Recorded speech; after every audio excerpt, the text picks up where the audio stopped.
Hi all welcome back. നല്ല creamy ആയിട്ടുള്ള നല്ല ടേസ്റ്റി ആയിട്ടുള്ള ഈസി ആയിട്ട് ഉണ്ടാക്കാൻ പറ്റുന്ന ഒരു വെജിറ്റബിൾ ചൂണ്ട റെസിപ്പിയാണ് വീഡിയോയിൽ നിങ്ങളായിട്ട് ഷെയർ ചെയ്യുന്നത്.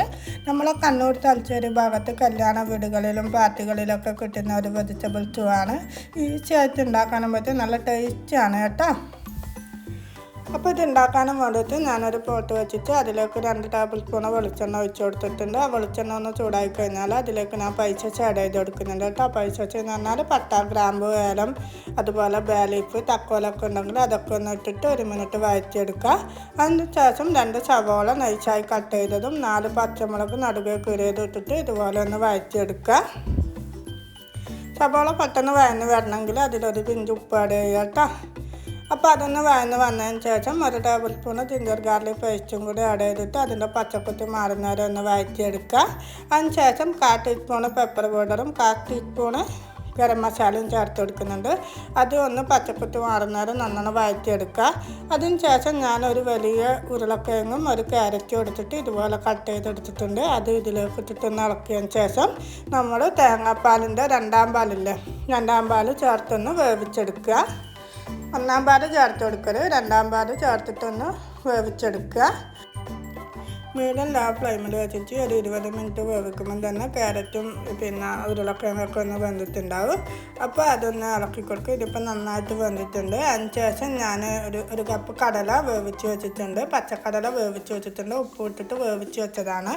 അതും ഇതിലേക്ക് ഇട്ട് കൊടുക്കുക. നമ്മൾ ഉരുളക്കിഴങ്ങും പിന്നെ ക്യാരറ്റും തേങ്ങാപ്പാലും നന്നായിട്ട് വെന്ത് കഴിഞ്ഞാൽ ഈ കടല ചേർത്ത് കൊടുക്കാവും. അങ്ങനെ കടല ചേർത്ത് കഴിഞ്ഞാൽ ഒന്ന് ഇളക്കി കൊടുക്കുക. അതിന് ശേഷം ഒരു 10-15 കാഷ്നട്ട് ഇതുപോലെ നല്ല പേസ്റ്റാക്കി അരച്ചിട്ട് ഇതിലേക്ക് ഒഴിച്ച് കൊടുക്കുക.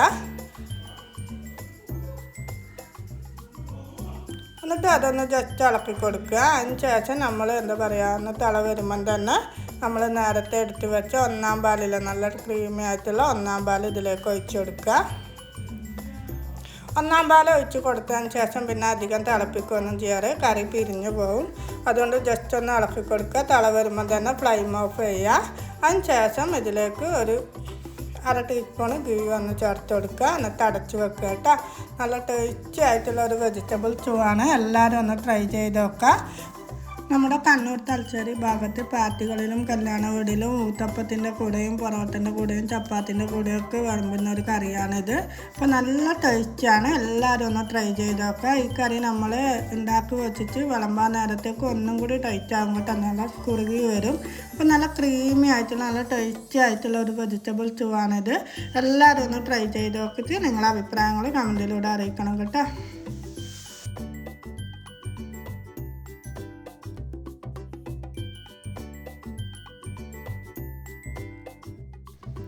ഈ കറിൻ്റെ കൂടെ ഞാനൊന്ന് ഉണ്ടാക്കിയത് പൂരിയാണ് കേട്ടോ. നിങ്ങൾക്ക് വേണമെങ്കിൽ പൊറോട്ട, ഊത്തപ്പം, ചപ്പാത്തി ഏതിൻ്റെ കൂടെയും ഈ കറി നമുക്ക് നല്ല ടേസ്റ്റാണ്. അപ്പോൾ എല്ലാവരും ഒന്ന് ട്രൈ ചെയ്ത് നോക്കാം. അപ്പോൾ ഇന്നത്തെ വീഡിയോ ഞാൻ ഇവിടെ വൈൻഡപ്പ് ചെയ്യാണ്. പുതിയൊരു വീഡിയോ ആയിട്ട് വീണ്ടും കാണാം. Take care, bye bye.